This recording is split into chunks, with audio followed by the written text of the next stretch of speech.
WCMC HD1 Holly Springs. Take us with you on radio, web, app, Alexa, and YouTube. 99.9 The Fan, the Triangle Sports leader.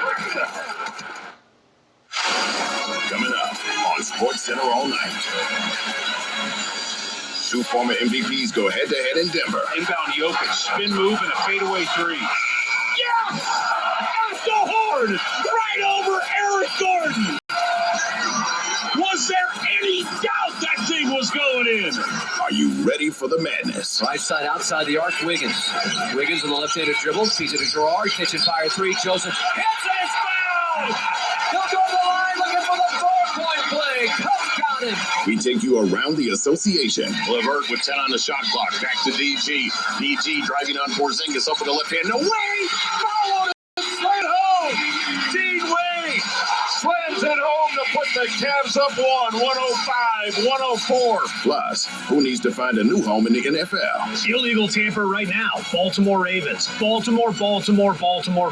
There's no reason to overthink this for any of the parties involved. Baltimore. I know everyone's going to float Dallas. Why would you want to go play in that mess after playing in the New York mess? What's that going to do for you?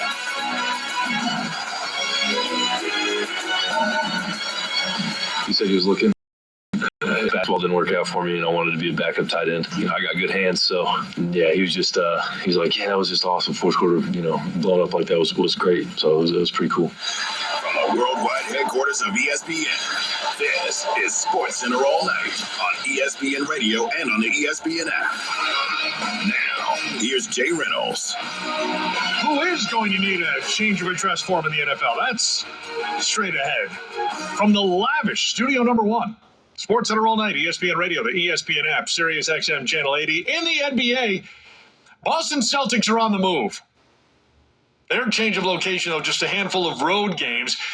Room service, sending out the laundry. First stop Tuesday in Cleveland against the Cavs. Boston going in with an 11-game win streak, the team's longest since 2017. 11-game win streak on the line, and things were clicking. Celtics were up 22 with 9 minutes to go. Why is that important? Because there was still 9 minutes to go. Garland gave it to Allen. Garland right side, Wade. Free ball up. And good! Cavs lead! Dean Wade having the fourth quarter of his life. LeVert with 10 on the shot clock. Back to DG. DG driving on Porzingis up with the left hand. No way! Followed and slammed it home. Dean Wade slams it home to put the Cavs up 105-104.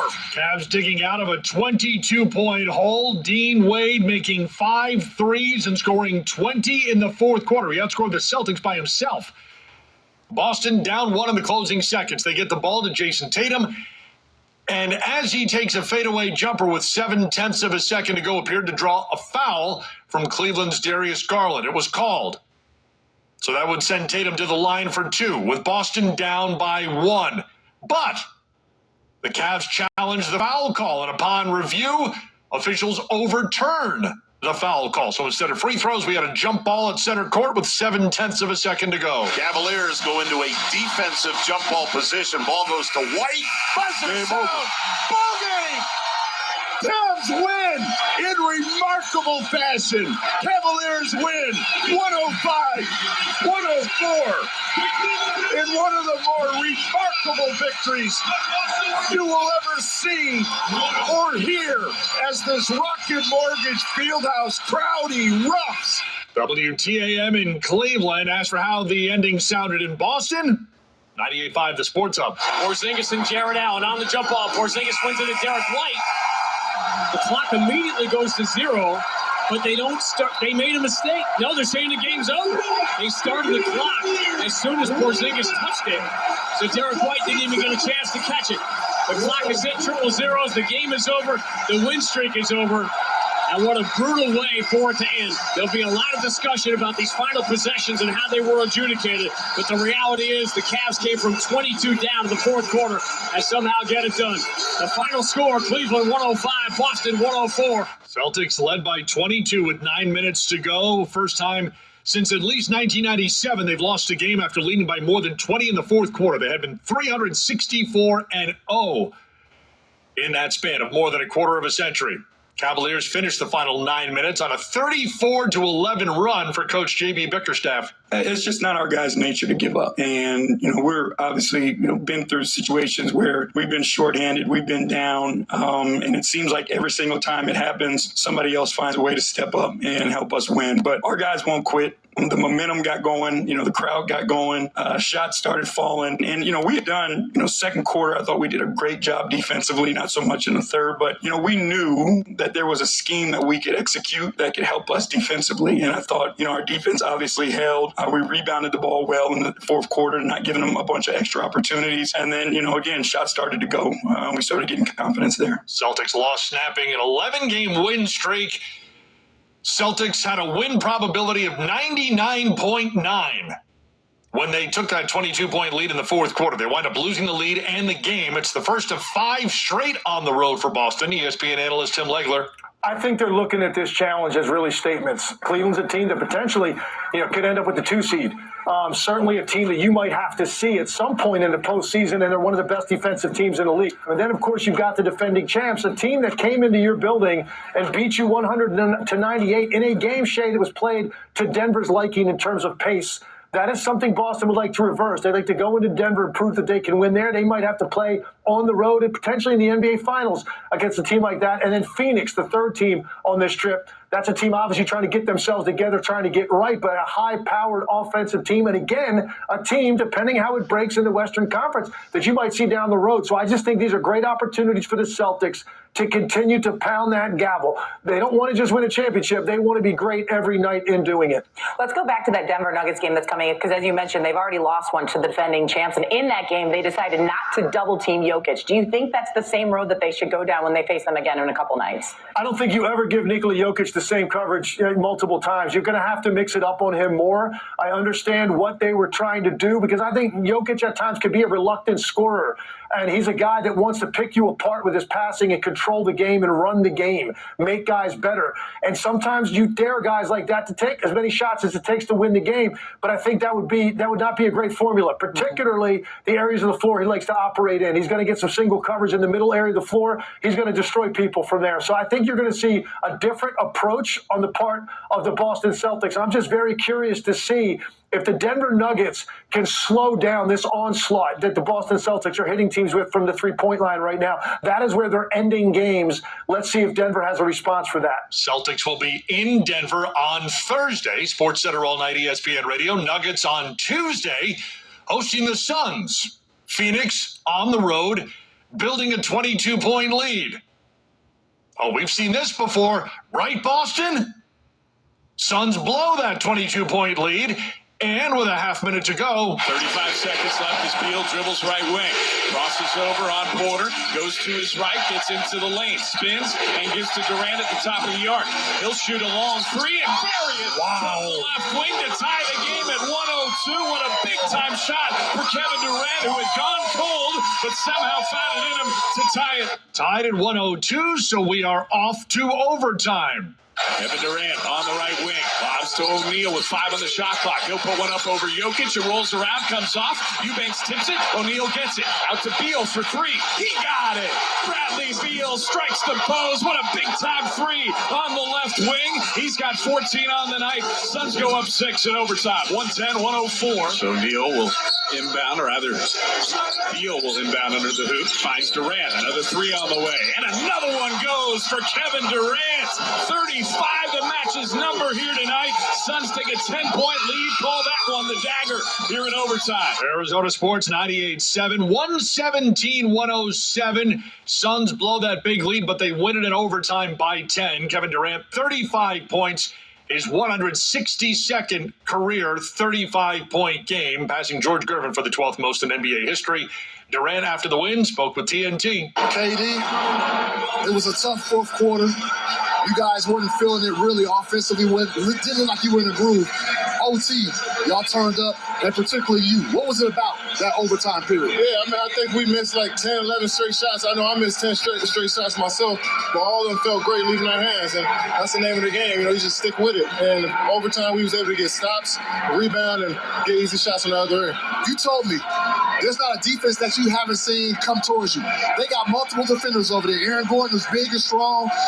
Michael Porter, long and length. Yeah. What was your approach in trying to attack those guys? Well, just play my game, not worry about the defenders. I mean, they're going to get good contests here and there. They're going to play hard and strong, but I feel like I got wherever I wanted. I put up a lot of shots. I feel like I could have made at least 10 more shots, but there's a lot of shots in and out. So you got to live with it. It's a game of ebb and flow. So, I'm glad we stuck with it in the overtime. Hey, this definitely had a playoff-type feel. No Devin Booker for you guys. You guys came in here short-handed and beat a hot Denver Nuggets squad. What does it say about your team?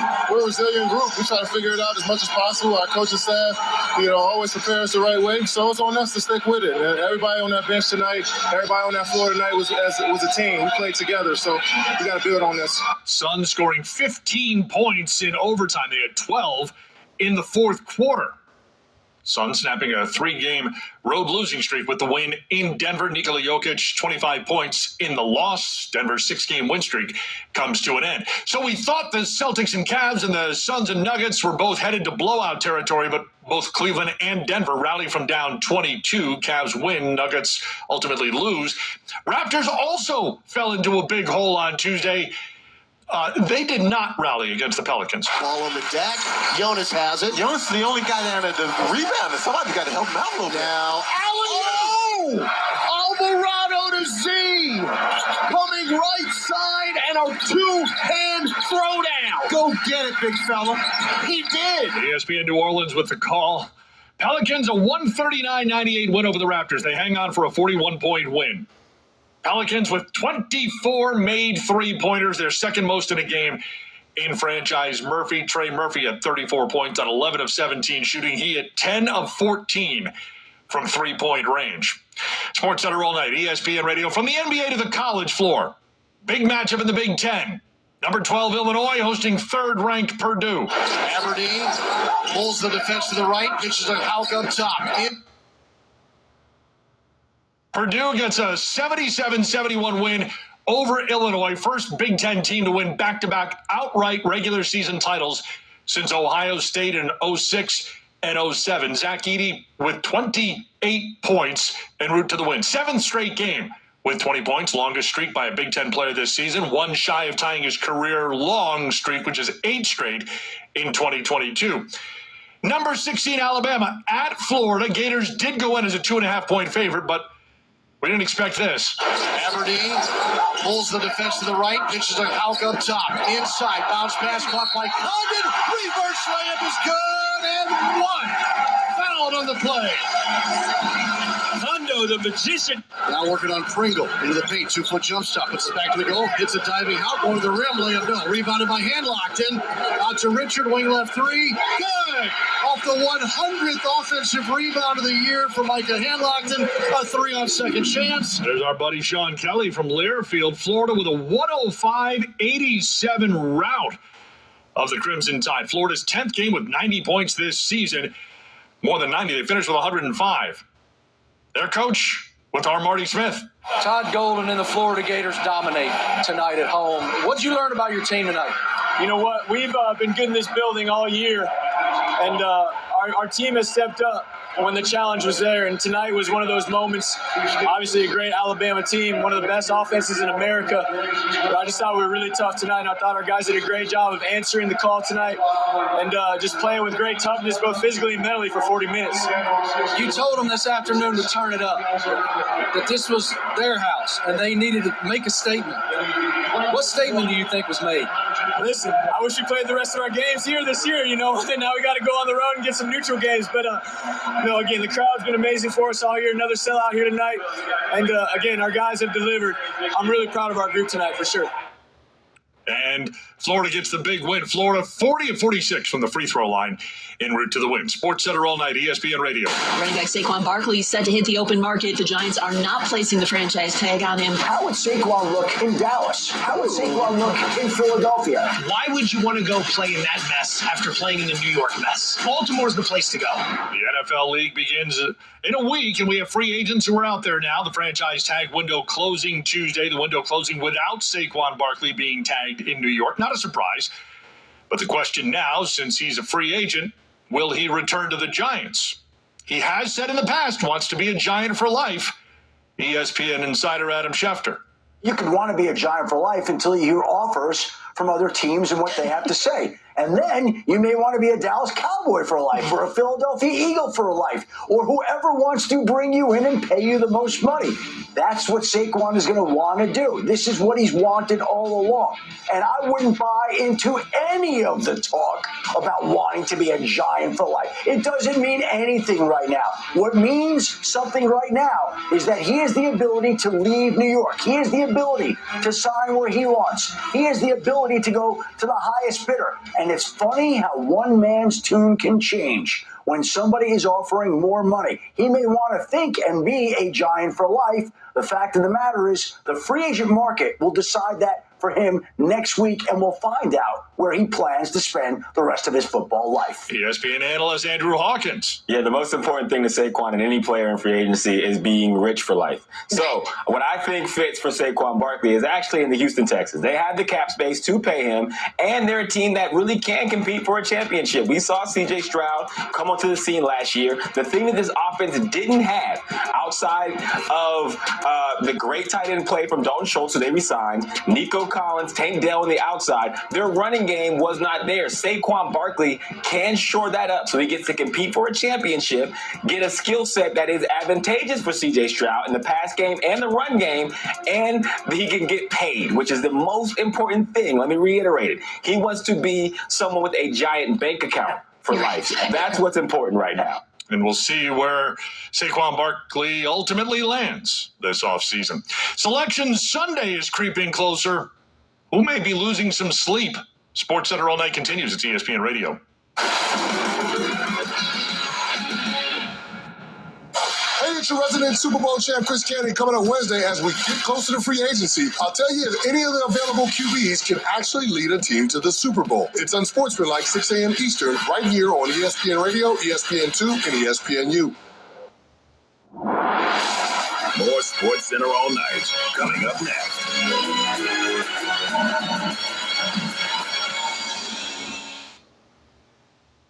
Prescriptions require an online consultation with a healthcare provider who will determine if a